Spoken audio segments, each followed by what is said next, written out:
Bom, boa tarde a todos e todas. Bom, nós vamos retornar aqui, fazer uma recapitulação aqui com o conceito de janelas atmosféricas, né, que são as regiões do espectro eletromagnético onde é possível a gente fazer imageamento, tá? Nós vimos então os conceitos de radiação eletromagnética, a questão do espectro eletromagnético nós vimos também, um pouco da história do sensoriamento remoto e o ciclo do sensoriamento remoto. Bom, então essa parte da janela atmosférica é uma consideração importante no que diz respeito, né, à questão do imageamento, né, do sensoriamento remoto, da formação das diferentes imagens, né, nos diferentes comprimentos de onda, seja ele do visível, né, seja ele do infravermelho próximo, infravermelho médio, infravermelho termal, e os mecanismos, né, que podem causar interferências no processo desse imageamento, tá, que nós chamamos de absorção atmosférica principalmente, tá, o processo de absorção atmosférica e o processo de espalhamento, tá? Nós vamos recapitular a questão do espalhamento molecular, né, o espalhamento não molecular, o MIE, o espalhamento não seletivo, tá? A questão também da refração, ok? Então, os mecanismos de interferência aí que nós temos na formação de imagens e que atrapalham as questões das janelas atmosféricas. Então, falando mais uma vez, as janelas atmosféricas são regiões dentro do espectro eletromagnético onde é possível se realizar o imageamento, né? Isso, inclusive, vai definir depois o que a gente vai conversar sobre resolução espectral, né, que são os intervalos, né, de comprimento de onda onde estão as imagens, por exemplo, de determinado satélite, determinado sensor, tá? Seja ele na banda do azul, do verde, do vermelho, infravermelho próximo, médio, termal e por aí vai. Então, aqui, como eu havia comentado, né, a questão dos 4 elementos, né, da interação da radiação eletromagnética, atmosfera e superfície, né, para obtenção dos dados de sensoriamento remoto, a partir das janelas atmosféricas, ok? Então, aqui, ó, a questão da refração, que está relacionada à atmosfera, a absorção com a atmosfera e superfície, a questão do espalhamento com a atmosfera e a reflectância, né, e transmitância por meio, então, da superfície. Então, recapitulando também rapidamente, né, a questão da refração, tá? Seria, então, um desvio, né, que a radiação eletromagnética que vem do Sol, ela sofre de diferentes formas, né, dado a questão da densidade do meio em que ela propaga, né, sendo ela, então, um meio gasoso, um meio líquido ou um meio sólido, tá? E isso é definido, pessoal, pela chamada lei de Snell, tá? Que define o índice de refração dessa imagem. Sendo esse índice de refração, né, até o que eu acabei de falar, seria a propagação da radiação eletromagnética, né, com a velocidade da luz no vácuo, e a velocidade da luz, né, da radiação eletromagnética no meio, né, que vai se interpor a ele, né, sendo atmosfera, água ou algum meio sólido, certo? E ele vai definir, então, a questão dos ângulos de inclinação, tá, interagindo com as diferentes densidades, produzindo, então, diferentes refrações. Então, do ponto de vista do sensoriamento remoto, nós temos a questão desse desvio, né, que a radiação eletromagnética ele pode causar, talvez na formação da imagem, e essa imagem ela precisa ser corrigida, né, como eu disse. Tá? Então, é uma parte do sensoriamento remoto que não aplica tanto a gente, mas mais ao pessoal que faz as questões, as correções da imagem por meio da refração, ok? Do ponto de vista de aplicação, né, do ponto de vista no cotidiano, nós temos então aqui a formação do arco-íris na atmosfera, né, com as gotículas de água servindo como prismas, né, para essa incidência da radiação eletromagnética e mostrando para a gente, então, a questão das cores dos arco-íris na faixa do visível, certo? Bom, nós podemos também considerar a absorção, né, como uma questão importante, né, que pode atrapalhar a questão do imageamento no espectro eletromagnético. Tá? E essas regiões do espectro, né, que sofrem absorção por diferentes tipos de gases, né, sejam ele o oxigênio, o ozônio, né, o nitrogênio, o oxigênio, não sei se eu já falei, a questão dos vapores de água.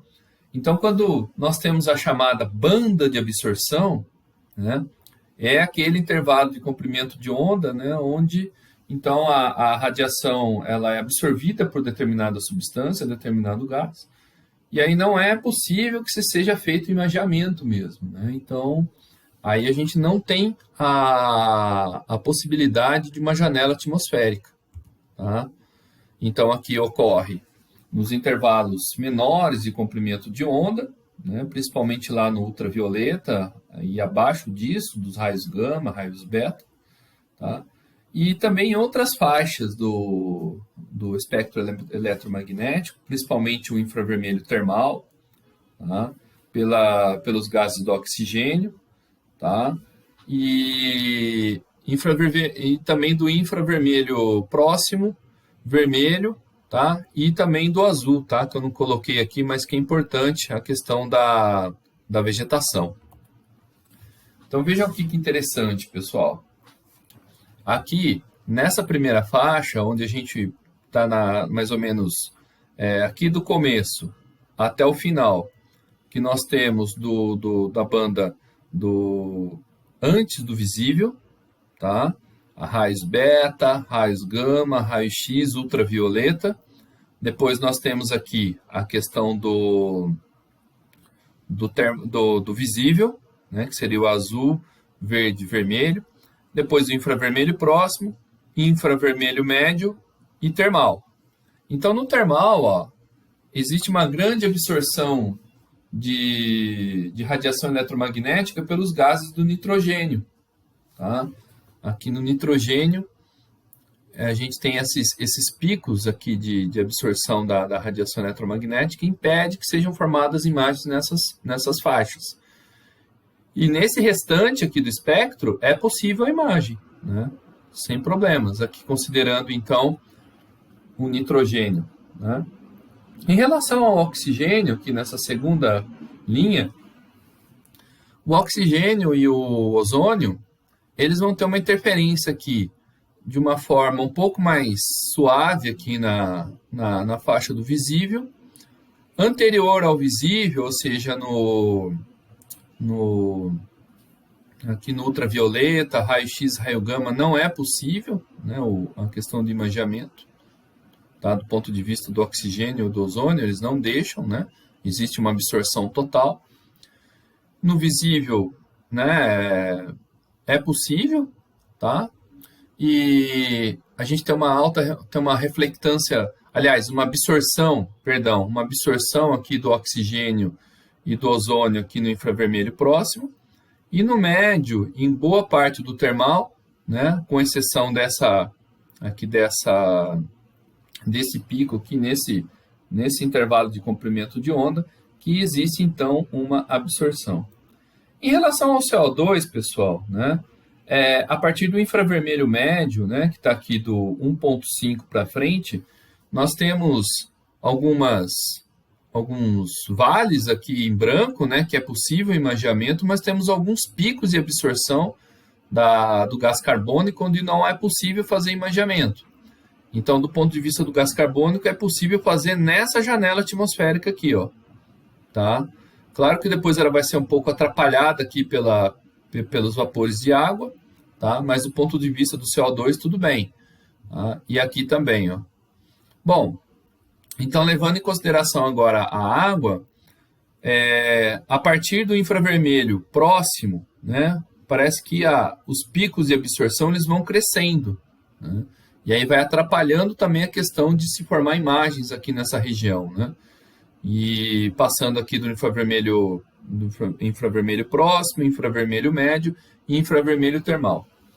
Bom, pegando então todos os gases agora, o nitrogênio, o oxigênio, ozônio, CO2 e vapores de água, quando a gente soma todos esses gases, né, juntos aqui em toda a faixa do espectro eletromagnético, né, nós podemos considerar, agora todos ao mesmo tempo, que nessa faixa aqui, ó, que vai do fim do 0,3, mais ou menos do 0,3 até o 0,8, que é a faixa do visível, a gente consegue aqui uma boa janela atmosférica que é justamente da faixa do visível.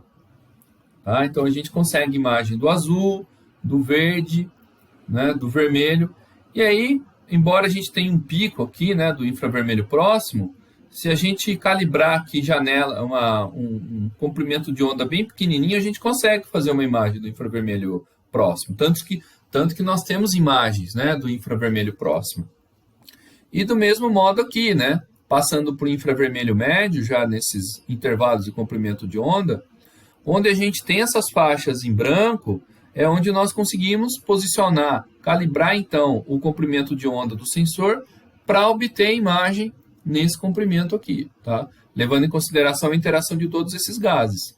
E do mesmo modo, né, passando para o infravermelho médio e para o termal, né, onde a gente tiver esses vales aqui em branco, aqui, ó, a gente consegue posicionar então o sensor, né, e calibrar para conseguir fazer o imageamento. Bom, pegando então um exemplo disso, né, pegando um exemplo dessa última faixa aqui, que está interagindo com todos os gases, tá? E pegando aqui, né, questão onde está as faixas em azul, é onde tem absorção total, não é possível se fazer imagens. E onde está em branco, né, e aqui eu já destaco aqui a faixa do visível, é possível se fazer imagens. Tá? E, por exemplo, no infravermelho próximo e médio, onde a gente tem os vales em branco aqui, ó, a gente consegue posicionar o cursor para fazer imagem.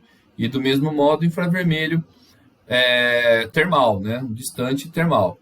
Mas fazer imagens como, professor? Fazer imagens assim, ó, né?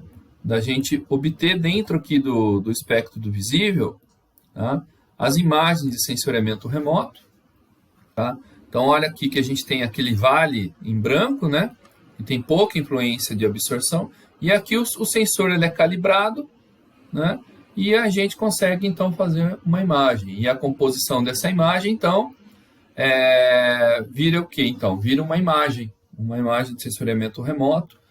Por exemplo, aqui a gente tem a banda do azul, do verde e vermelho, numa perspectiva RGB, composta. Ok, gente? Então, essa é a relação das janelas atmosféricas com a absorção da atmosfera. Então, no próximo vídeo a gente vai ver sobre o espalhamento atmosférico da radiação, pessoal. Obrigado, até aqui.